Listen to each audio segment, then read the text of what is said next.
ದೇವರಾಣಿ ಹೇಳ್ತಿದ್ದೀನಿ, ಇವತ್ತಿನ ಮ್ಯಾಚ್ ನೋಡ್ಬಿಟ್ಟು ನಿಜವಾಗ್ಲೂ ನಾನು ಒಂದು ರೌಂಡ್ ಸೈಕ್ ಆಗೋಗ್ಬಿಟ್ಟೆ.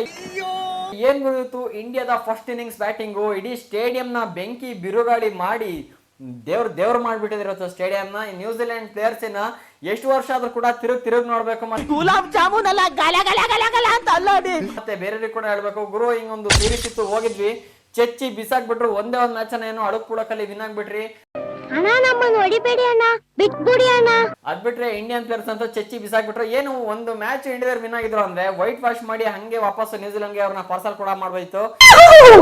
ಆದ್ರೆ ಏನ್ ಮಾಡ್ತೀರಾ, ಯಾವ್ದೊಂದು ಸ್ಟ್ರಾಟಜಿನ ಅಪ್ಲೈ ಮಾಡಕ್ ಹೋಗಿ ಒಂದು ಮ್ಯಾಚ್ ಅನ್ನ ಸ್ವಲ್ಪ ಅಂತರದಲ್ಲಿ ಕಳ್ಕೊಂಡಿದ್ದು. ಕೇವಲ 50 ರನ್ ನಿಂದ ಪ್ರೀವಿಯಸ್ ಮ್ಯಾಚ್ ಅನ್ನ ಕೂಡ ಕಳ್ಕೊಂಡಿ. No comments. ಆದ್ರೆ ಏನ್ ಗುರು, ಇವತ್ತಿನ ಮ್ಯಾಚ್ ಅಂತೂ ಅದನ್ನು ಸೇರ್ಸ್ ಕವರ್ ಮಾಡಿ ಹೊಡೆದಾಕ್ಬಿಟ್ಟಿದ್ದಾರೆ.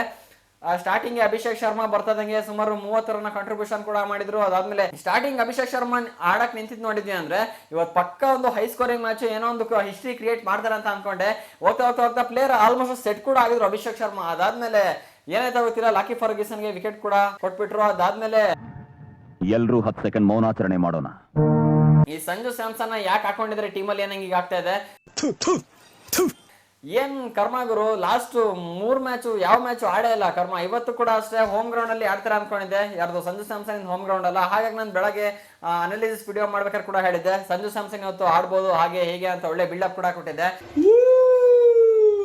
ಎಲ್ಲ ಕೂಡ ವೇಸ್ಟ್ ಮಾಡ್ಬಿಟ್ಟ ಸ್ವಾಮಿ. ಎಲ್ಲಿ 6 ರನ್ ಅಷ್ಟೇ ಕೊಟ್ಟಿದ್ವಿ ಇವತ್ತು. ಇದೇ ತರ T20 ವರ್ಲ್ಡ್ ಕಪ್ ಅಲ್ಲಿ ಕಂಟಿನ್ಯೂ ಆಯ್ತು ಅಂದ್ರೆ ಮಂಕೊಂಡ್ಬಿಡ್ಬೇಕಲ್ಲ. ಇಲ್ಲಾಂದ್ರೆ ನನ್ನ ಪ್ರಕಾರ ಬೆಸ್ಟ್ ಅಂದ್ರೆ ಈ ಸಂಜು ಸ್ಯಾಮ್ಸನ್ ಈಗ ಫಾರ್ಮಲ್ ಕೂಡ ಇಲ್ಲ. ಹಾಗಾಗಿ ಸಂಜು ಸ್ಯಾಮ್ಸನ್ ಬಿಟ್ಟು ಬೇರೆ ಪ್ಲೇಯರ್ ನ ಸೆಲೆಕ್ಟ್ ಮಾಡ್ಕೊಳ್ಳೋದು ತುಂಬಾ ಒಳ್ಳೇದು. ಅದಾದ್ಮೇಲೆ ತಗೊಳ್ಳಿ, ಸಂಜು ಸ್ಯಾಮ್ಸನ್ ಹೋಗ್ತಾ ಇದ್ದಂಗೆ ಇಶಾನ್ ಕಿಶನ್, ಸೂರ್ಯಕುಮಾರ್ ಏನೋ ಬಂದ್ರು. ಏನ್ ಹೇಳ್ತೀರಾ, ಮತ್ತೆ ಆಡಕ್ ಬಿಡ್ತಾ ಇಲ್ಲ ಅಲ್ಲಿ ಬೌಲರ್ಸ್ ಗಳಿಗೆ.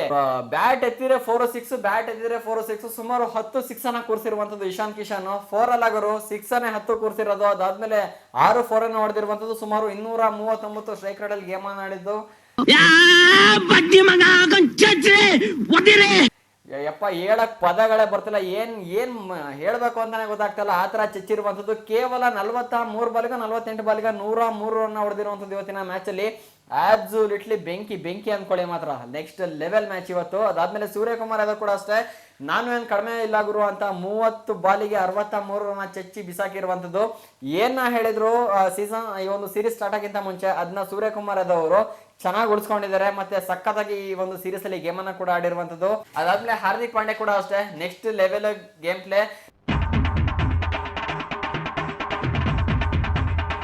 ನೀವ್ ಯಾವ ತರದೇ ಬಾಲ್ ಹಾಕಿ ನಂಗೆ ಚೆನ್ನಾಗಿ ಗೊತ್ತಿದೆ ಅನ್ಬಿಟ್ಟು ಸಕ್ಕತ್ತಾಗಿ ಚೆಚ್ಚಿರೋದು. 43 ಎಷ್ಟು ರನ್ ಕೂಡ ಚೆಚ್ಚಿದ್ರು ಅವರು ಕೂಡ. 271 ರನ್ ಹೊಡೆದಿರುವಂತದ್ದು. ಇದೊಂಥರ ODI ತರ ಮ್ಯಾಚ್ ಆಗಿದೆ ಇವತ್ತು. ಆ ಲೆವೆಲ್ ಅಲ್ಲಿ ಆಡಿರೋದು ಇಂಡಿಯನ್ ಪ್ಲೇಯರ್ಸ್ ಇವತ್ತು. ODI ಕೂಡ ಎಷ್ಟು ರನ್ ಹೊಡಿಲ್ಲ, ಅವಾಗ್ಲೇ ಸ್ವಲ್ಪ ಕಬ್ರಸ್ ಆಡ್ಬಿಡ್ತಾರೆ. ಇವತ್ತು ನೋಡಿದ್ರು ಅಂದ್ರೆ 271 ರನ್ ಹೊಡೆದೊಂದು ಟಾರ್ಗೆಟ್ ಅನ್ನ ಸೆಟ್ ಮಾಡಿದರೆ ನ್ಯೂಜಿಲೆಂಡ್ ಪ್ಲೇಯರ್ಸ್. ಆಕ್ಚುಲಿ ಅಲ್ಲ, ನಮಗೆ ಸೆಕೆಂಡ್ ಇನ್ನಿಂಗ್ಸ್ ಅಲ್ಲಿ ಕೂಡ 9 ಓವರ್ ತನಕ ಬೈಕ್ ಕೂಡ ಬಂದ್ಬಿಡ್ತು. ಬೈಕ್ ಬಂದ್ಬಿಡ್ತು. ಇದೇನ್ ಗುರು 9 ಓವರ್ಗೆ ಈ ತರ ಚೆಚ್ಚುತ್ತಿದ್ದೀರಾ ಅಂದ್ರೆ ಏನ್ ಮ್ಯಾಚ್ ಮುಗಿಸ್ಬಿಡ್ತಾರ ಇವರು, ಆ ತರ ನನ್ ಮೈಂಡ್ ಅಲ್ಲಿ ಥಿಂಕ್ ಬಂದ್ಬಿಡ್ತು. ಆದ್ಮೇಲೆ ಹೋಗ್ತಾ ಒಂದೊಂದೇ ವಿಕೆಟ್ ಬಿಡಕ್ ಹೋಯ್ತು. ಸೊ ಅವಾಗ ಸ್ವಲ್ಪ ಸಮಾಧಾನ ಆಗ್ತಾ ಬಂತು, ಕಂಟ್ರೋಲ್ ಅಂತ. ಅದಾದ್ಮೇಲೆ ತಗೊಳ್ಳಿ, ಮ್ಯಾಚ್ ನಮ್ಮ ಕಂಟ್ರೋಲ್ಗೆ ಬಂದ್ಮೇಲೆ ಸ್ವಲ್ಪ ಆರಾಮ್ ಕೂಡ ಆಯ್ತು. ಏನಾಯ್ತು ಅಂದ್ರೆ ಫಸ್ಟ್ ಇನ್ನಿಂಗ್ಸ್ ಮುಗಿತಲ್ಲ, ಫಸ್ಟ್ ಇನ್ನಿಂಗ್ಸ್ ಹೋಗೋದ್ಮೇಲೆ ಸ್ವಲ್ಪ ಹೊರಗಡೆ ಹೋಗಿ ಬರೋಣ ಅಂತ ಹೋಗಿದ್ದಷ್ಟೇ. ಆಗ್ಲೇ 9 ಓವರ್ ಕಂಪ್ಲೀಟ್ ಆಗಿಬಿಟ್ಟಿದೆ. ಸ್ಕೋರ್ ನೋಡ್ತೀನಿ 137 ಸ್ಕೋರು. ಒಂದ್ಸಲಿ ನೋಡ್ದಂಗಾಗುತ್ತೆ, ಇದೇನು ಹೈಲೈಟ್ಸ್ ಗಿಲ್ಲರ್ಸ್ ಹಾಕ್ಬಿಟ್ಟಿದಾರ ಹಳೆ ಮ್ಯಾಚಿನ ಅಂತ ನೋಡಿ. ಪಿನ್ ಅಲೆನು ಮತ್ತೆ ರಚಿನ್ ರವೀಂದ್ರ ಚೆಚ್ಚಿಬಿಟ್ಟಿದ್ದಾರೆ ಆ ಕಡೆ. ಆಕ್ಚುಲಿ ಹೇಳ್ಬೇಕು ಅಂದ್ರೆ ಇವತ್ತು ರಚಿನ್ ರವೀಂದ್ರ ಕೂಡ ಅಷ್ಟೇ ಆಲ್ಮೋಸ್ಟ್ ಸೆಟ್ ಕೂಡ ಆಗಿದ್ರು ಪ್ಲೇಯರ್. ಅದಾದ್ಮೇಲೆ ಹೋಗ್ತಾ 30 ರನ್ ಕಾಂಟ್ರಿಬ್ಯೂಷನ್ ಕೂಡ ಮಾಡಿದ್ರು, ಫ್ಲಾಪ್ ಆಗ್ಬಿಟ್ರು. ಇವತ್ತು ಆಡ್ರದಂದ್ರೆ ಫಿನ್ ಅಲೆನುಗುರು ಕೇವಲ 38 ಬಾಲಿಗೆ 80 ರನ್ ಚೆಚ್ಚಿ ಬಿಸಾಕಿರುವಂತದ್ದು. ಅಂದ್ರೆ ಕಾನ್ವೆ ಜಾಗಕ್ಕೆ ರಿಪ್ಲೇಸ್ ಕೂಡ ಮಾಡ್ಕೊಂಡಿದ್ದಾರೆ. ಇದೇ ಸೆಲೆಕ್ಷನ್ T20 ಸೀರೀಸ್ ಅಲ್ಲಿ ಸ್ಟಾರ್ಟಿಂಗ್ ಅಲ್ಲೇ ಮಾಡ್ಕೊಂಡಿದ್ರು. ಅಂದ್ರೆ ನ್ಯೂಜಿಲೆಂಡ್ ಟೀಮ್ ಎಲ್ಲೋ ಇರೋದು, ಮ್ಯಾಚ್ ಎಂಡ್ ಅಲ್ಲಿ ಕಾನ್ವೆ ಜಾಗಕ್ಕೆ ಫಿನ್ ಅಲೆನ್ ಹಾಕೊಂಡು ಏನ್ ನ್ಯೂಸ್ ಗುರು, ಆಲ್ರೆಡಿ ಮ್ಯಾಚ್ ಅಲ್ಲಿ ಇಂಡಿಯಾ ವಿನ್ ಆಗ್ಬಿಟ್ಟಿದೆ. ಲಾಸ್ಟ್ಗೆ ಹಾಕೊಂಡ್ರು ಅಂದ್ರೆ ಏನ್ ಬಂತು, ಮೋಸ್ಟ್ಲಿ 2 ಮ್ಯಾಚ್ ವಿನ್ ಆಗೋಣ ಅಂತ ಹಾಕೊಂಡ್ರು ಅನ್ಸುತ್ತೆ. ಬಟ್ ಬ್ಯಾಡ್ ಲಕ್ ಏನೋ ಮಾಡಂಗಿಲ್ಲ. ನಮ್ಮ ಟೀಮ್ ಪ್ಲೇಯರ್ಸ್ ಆಲ್ರೆಡಿ 272ಕ್ಕೆ ರನ್ ಕೊಟ್ಬಿಟ್ಟಿದ್ದಾರೆ ಅಂದ್ರೆ ಚೇಸ್ ಮಾಡೋದು ಕಷ್ಟ ಆಗುತ್ತೆ ಗುರು. ಮತ್ತೆ ಇವತ್ತು ಡಾರ್ಲಿ ಮಿಚೆಲ್ ಕೂಡ ಅಷ್ಟೇ ಪ್ಲೇಯರ್ ಸೆಟ್ ಕೂಡ ಆಗಿದ್ರು. ಇವ್ರು ನಾನು ಏನ್ ಅನ್ಕೊಂಡೆ ಅಂದ್ರೆ ಡಾರ್ಲಿ ಮಿಚೆಲ್ ಹಾಕೋ ಸೆಟ್ ಅಂತ ಕಾಣ್ತದಪ್ಪ. ಸೆಟ್ ಆದಂದ್ರೆ ಇವತ್ತು ಇಂಡಿಯಾಗೆ ಸ್ವಲ್ಪ ಕಷ್ಟ ಕೂಡ ಆಗುತ್ತೆ ಅನ್ಕೊಂಡೆ. ನಿಮ್ಗೆ ಗೊತ್ತಲ್ಲ ODIಲಿ ಮಂಚ ಯಾವ ತರ ಆಡಿದ್ರು ಅಂತ. ಪ್ರತಿ ಮ್ಯಾಚ್ 100 ರನ್, 134, 124 ಈ ತರ ರನ್ ಮೇಂಟೈನ್ ಕೂಡ ಮಾಡಿದ್ರು.